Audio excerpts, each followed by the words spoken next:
If you've got a miter saw and you're always complaining about tear out, if you go to your table saw, you won't get it. And one of the reasons is by using a jig like this, the back of that edge is supported. It provides a perfect smooth cut every time. It's an easy jig to make. I'll show you how to do it. Wouldn't it be great if all your miters turned out as well as these did? They can, and you can do them on a table saw by using a table saw miter sled. This miter sled uses two types of material. The first one is a hardwood, and we're going to use maple. The second one's a multi-ply plywood. It has 13 plies in here, which makes it exceptionally stable, really strong. So I've started with a board thicker than I need. I'm going to take it to the joiner and put one flat face, then to the thickness planer to reduce its overall thickness to 3/4 of an inch, or whatever will nicely fit into the slot on the table saw.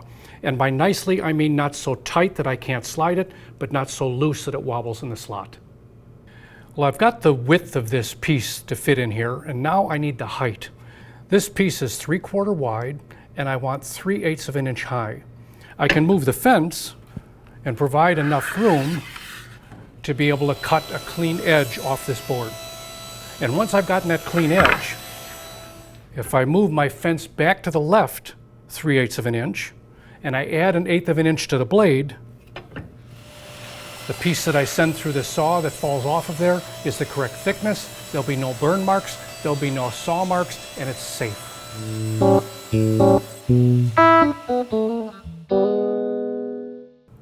Now that the runners are done, it's time to work on the sled base itself. So I've set up my rip fence so that I can first make one cross cut at 24 and make one last rip at 16. So here are the runners that we previously cut and dimensioned. And you'll notice they fit in the slot really well. But you'll also notice that they're just shy of the face of this table saw. To raise that, if I just take a couple of regular washers like this and put them in that slot and reinsert the slide, you'll notice now that it's slightly proud of the table. So when I put my double stick tape on and I press that jig onto this, it's going to stick there. Those runners are attached where they need to be, and we'll put our 1-inch screws in the bottom to keep them there. So the last step in preparing this base, cut a 6-inch long kerf in the middle of that sled.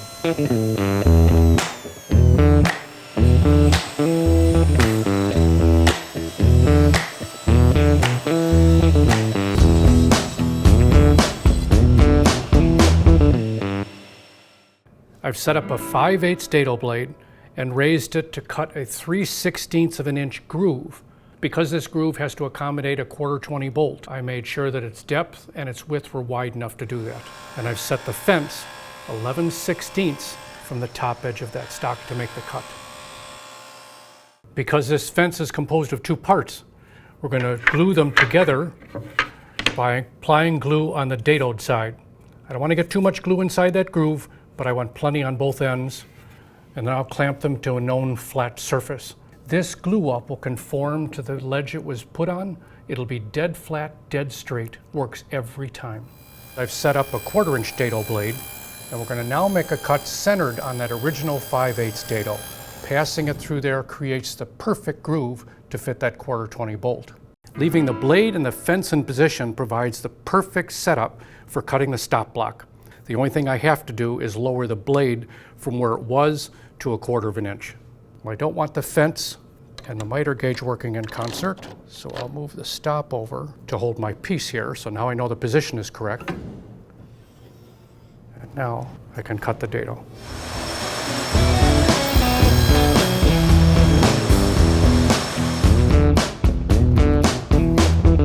So I've changed the dado blade to a 1/2 inch and set it to cut a 1/16 inch dado centered over the top of each one of those miter fences. Switching back to the regular blade, I'm just going to set that about 1/8 of an inch above the table and use it on the outside edge to cut a small little dust relief groove at the bottom face of each one of those miter fences. Now we're going to the miter saw to cut the preliminary miters on both the left and right miter fences. These are 45s, and when I set them up, I want the point to be on the outside edge of each one of those fences. And now we can cut these to length at 26 inches. And then I'll cut the miter stop to length to match the height of those fences. Lastly, I'll cut miters on each of the blade guards and finally cut them to length at 8 inches. I'll drill a hole for the stop block to house the 1/4 20 bolt. This 1/4 piece of acrylic will be used as an indicator on the stop block. A couple of pieces of double stick tape help hold that acrylic to the sacrificial scrap piece. Lastly, I used a utility knife to cut that score line. I've also accentuated it with a little bit of marker.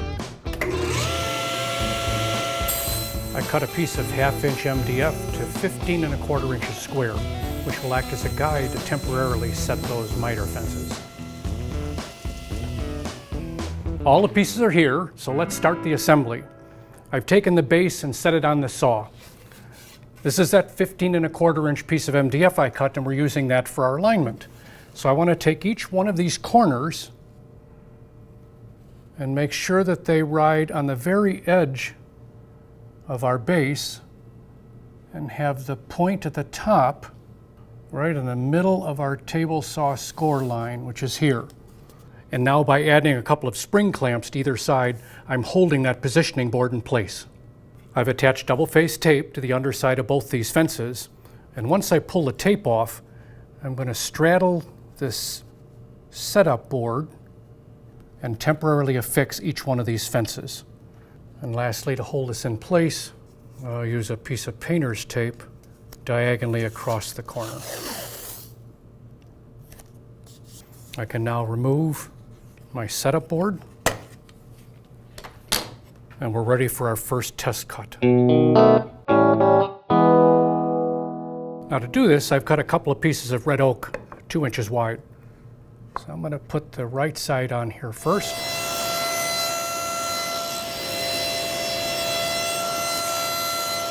Now we've made our 2 test cuts, and it's time to put these pieces together. Laying them opposite a known square and sliding those 2 edges together, they're perfect. It's time to make the fence setup permanent. I left a couple of index marks for myself so that I could lay out the position of these runners on the back side. I'm placing 3 screws, pre-drilling the holes in each one and driving in 1 1/4 screws to hold these firmly. Now that they're in, I turn it upside down and take a quick look to make sure that the edges are actually plumb. I want them straight on the ends, and by laying them up against a small square, I see that they are. I've glued the 2 guard pieces together and attached them to the base. So now it's time to add a couple of accessories to your new sled. And one of these accessories is going to be a tape measure on both the left and right. On the left side, we have a left to right reed, and on the opposite, we have the opposite tape. But placing them can be a little bit tricky, so here's a technique. This has already got a 45 in it, and this is a known distance from the base of this 45 to the end, and that's 3 inches. So if I lay this butt end up against where the cut in my fence is, now I'm going to use our stop block that actually slides in to our fence, just like this. And I'm going to slide this until it just touches the inside edge of that miter. And now I'll put my washer and star nut on here to hold it in place. Now when I slide my tape in, underneath that cursor, I should have the 3-inch mark. And I'm going to repeat this same process on the opposite side and position the tape the same way. Remember that frames opposite sides are always even. So as long as you remember that, your frames will always turn out perfectly. So to use this jig, I'm going to work in this case off the right-hand side. So the first cut, again, is laying an extra long piece here and just making a miter cut.